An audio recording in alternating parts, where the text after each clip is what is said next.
Oksford Universitetinin Nizami Gəncəvi adına Azərbaycan və Qafqazşünaslıq Elmi Mərkəzinin İngiltərə tərəfdən rəhbəri, Oksford və New York Universitetlərinin professoru Robert Hoyland, məhz Azərbaycanın mədəni və tarixi irsinin dünya miqyasında elmi əsaslarla öyrənilməsi sahəsində müstəsna xidmətlərinə görə Azərbaycan Respublikasının Nizami Gəncəvi adına qızıl medalı ilə təltif olunub. Professor Hoyland hesab edir ki, bu mükafat Azərbaycan mədəniyyətini daha dərindən öyrənib tədqiq etmək üçün həm böyük məsuliyyət, həm də böyük stimuldur. Professor Nərgiz Paşayeva ilə bir yerdə belə bir medala layiq görülməyimiz bizim gərgin əməyimizə verilən qiymətdir. Bu, xüsusilə Nərgiz Paşayevaya aiddir. Çünki o, Azərbaycan tərəfindən gördüyümüz işlərin təşkil olunmasına və həyata keçirilməsinə böyük səylər göstərib. Bundan əlavə, artıq 4 ildir ki, mən Azərbaycana gəlib gedirəm və məni həmişə burada gülər üzlə, xoş məramla qarşılayıblar. Azərbaycan artıq mənim ikinci evimə çevrilməyə başlayıb. Bu baxımdan mənim üçün xüsusilə belə bir mükafata layiq görülməyimiz çox xoşdur. Bu, bizim əməyimizə verilən qiymətdir. Təbii ki, bundan sonra da biz daha səylə çalışıb, həqiqətən belə bir təltifə layiq olduğumuzu sübut edəcəyik. Ümid edirəm ki, gələcəkdə biz öz işimizdə daha da maraqlı nəticələr əldə edəcəyik. Professor Hoyland, görkəmli şərqşünas alim, akademik Yevgeniy Bertelsin, dahi Azərbaycan şairi Nizami əsərinin Böyük Britaniyada İngilis dilində nəşr olunması haqda da danışdı. Yevgeniy Bertelsin, dahi Azərbaycan şairi Nizami kitabının tərcüməsi bizim Rus və Azərbaycan dillərində olan mühüm elmi əsərlərin tərcüməsi sahəsində gördüyümüz işlərdən ən birincisidir. Məqsədimiz bu əsərləri ingilis dilinə çevirib geniş surətdə dünyaya çatdırmaqdan ibarətdir. Bu təşəbbüs Professor Nərgiz Paşayevaya məxsus idi və bu əsərdən başlamağımız da çox yerinə düşdü. Çünki şərqşünas alim olan Bertels həyatının böyük bir hissəsini Nizami Gəncəvinin əsərlərinin tədqiqatına həsr edib. Eyni zamanda bu əsər Nizami Gəncəvinin dünya ədəbiyyatında xüsusi yer tutduğunu göstərir. Belə ki, o, dünya şöhrətli bir şairdir. Ona görə də çox şadam ki, biz bu əsəri ingilis dilində ərsəyə gətirmişik. Bu isə bizim tərcümə olunacaq ədəbiyyat siyahısında olan əsərlərdən yalnız biridir. Tədricən bizim siyahımızda olan digər əsərlər də qədim Azərbaycan mədəniyyətini dünyaya daha geniş şəkildə tanıdacaq. Biz çox ümid edirik ki, yaxın gələcəkdə biz bu kitabın Oksford Universitetində təqdimatını keçirə biləcəyik. Həmçinin nəzərdə tuturuq ki, biz bu təqdimata fars dilli ədəbiyyat üzrə beynəlxalq alim və tədqiqatçılar dəvət edək. Professor Hoylandın sözlərinə görə müxtəlif mədəniyyətlərin kəsişməsi baxımından Azərbaycanda həm xristian, həm də İslam mədəniyyətinə məxsus abidələri və digər mədəniyyət nümunələrinin mövcudluğu bugünkü multikulturalizm ənənələrinin qədim köklərə malik olmasının göstəricisidir. Ümumiyyətlə, Qafqaz bölgəsinə xas olan olduqca maraq kəsb edən məqam odur ki, bu ərazidə çoxlu sayda mikromədəniyyətlər mövcud olub.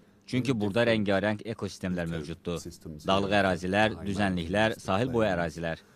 Nəticə itibarilə bu müxtəlif ekosistemlər bir-birindən fərqli mədəniyyətlərin şəhərləməsinə gətirib çıxarıb.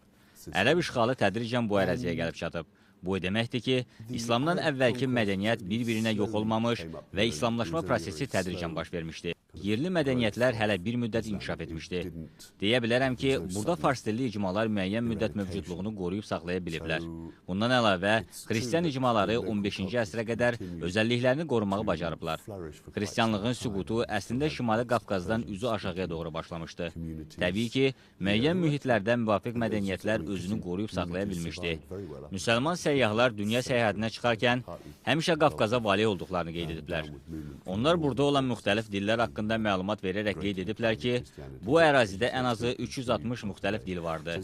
Ona görə də deyə bilərik ki, İslam bu əraziyə tədricən gəlib və yerli mədəniyyətləri heç də əzib keçməmişdi. Tanınmış mütəxəssis Bərdədə aparılan arxeoloji qazıntıların nəticələri haqqında da məlumat verdi. İndiyə qədər əldə etdiyimiz iki maraqlı nəticə barədə danışmaq istərdim. Bunlardan biri Nizami Gəncəvinin yaşadığı dövrə, 12-ci əsrə aiddir. Buna qədər insanlar elə düşünürdü ki, bu dövr Bərdədə o qədər də inkişaf etmiş dövr deyil. Lakin biz müəyyən etdik ki, həmin dövrə aid arxeoloji lay çox qalındır. Bu laydan tapılan çoxlu sayda sənətkarlıq əsərləri ona işarə edir ki, ticarət bu dövrdə intensiv xarakter daşımışdı. Bunu müəyyən etmək bizim üçün çox maraqlı idi. İkinci maraqlı məsələ isə qazıntıların aparıldığı daha dərin arxeoloji laylarda ağac şalban qalıqlarının aşkar edilməsi olmuşdu. Laboratoriya analizi nəticəsində məlum olmuşdu ki, həmin qalıqlar miladdan sonra 6-cı əsrə aiddir. Beləliklə, biz Bərdənin Qafqaz Albaniyasının paytaxt şəhəri olduğu dövrə yaxınlaşmışıq və tədqiqatlarımızı bu istiqamətdə davam etdiririk. Bizim hazırda əlimizdə Bərdənin paytaxt şəhəri olmasına dair sübutun olması çox sevindirici haldır. Qazıntıların aparılmasına əngəl törədən məsələlərdən biri də həmin ərazidə yeni tikililərin olması, nəqliyyat vasitələrinin həmin ərazidən istifadə etməsi ilə bağlıdır. Ona görə də qazıntıların aparılması üçün ancaq müəyyən ərazilər seçilə bilər. Bunun üçün işlər əvvəlcədən qazıntı yerlərinin nişan edilməsi və səthi qazıntı nümunələrinin nəzərdən keçirilməsi ilə keçmişdə orada nələrin olmasını müəyyən etməklə başlayır. Sonradan orada geniş işlərin aparılması lazım gəlir. Bu baxımdan proses çox ləng getsə də, həmişə həyəcanlı xarakter daşıyır. Bundan əlavə deyərdim ki, arxeoloji tədqiqatlara bir tərəfdən Oksford Universitetindən olan alim və tədqiqatçılar, Birləşmiş Krallığı təmsil edən heyət bura gəlib. Azərbaycan tərəfdən isə bu işlərə Azərbaycan Milli Elmlər Akademiyasının Arxeologiya və Etnografiya İnstitutundan olan tədqiqatçılar cəlb olunmuşdu. Beləliklə, hər iki tərəfdən olan heyət bir yerdə çalışır. Bundan əlavə, biz yerli sakinlərin əməyindən qazıntılar zamanı istifadə edirik. Məhz belə birgə iş şəraiti apardığımız tədqiqat işini daha da maraqlı edir. Oksford Universitetinin Nizami Gəncəvi adına Azərbaycan və Qafqazşünaslıq Elmi Mərkəzinin İngiltərə tərəfdən rəhbəri Hoyland təhsil sahəsində mövcud əlaqələr haqqında da məlumat verdi. O, Moskva Dövlət Universitetinin Bakı filialı və Oksford Universiteti arasında əməkdaşlıq planlarını da açıqladı. Mən bir neçə dəfə Moskva Dövlət Universitetinin Bakı filialında olmuşam. 2 dəfə universitet tələbələrinin özlərinin iştirak etdiyi musiqili proqram izləmişəm və bu tələbələrin yüksək musiqi qabiliyyəti və bacarığı məndə çox xoş təəssüratlar yaradıb. Eyni zamanda tələbələrin ingilis dili səviyyəsi və ümumilikdə biliyə həvəs səviyyəsinin yüksək olması da hiss edilir və bu tədqirə layiqdir. Bildiyimiz kimi, Professor Nərgiz Paşayeva da Oksford Universitetinə bir neçə dəfə səfər edib. O, universitetin şərqşünaslıq fakültəsində keçirilən elmi seminarlarda çıxış edib. Biz ikimiz də ümid edirik ki, gələcəkdə Oksford Universiteti və Moskva Dövlət Universitetinin Bakı filialı arasında xüsusilə filologiya və müxtəlif dillərin öyrənilməsi sahəsində tələbə mübadiləsini həyata keçirə biləcəyik. Qeyd edək ki, Nizami Gəncəvi Elmi Mərkəzi Oksford Universitetinin rəsmən qəbul edilmiş və tanınmış struktur bölməsidir.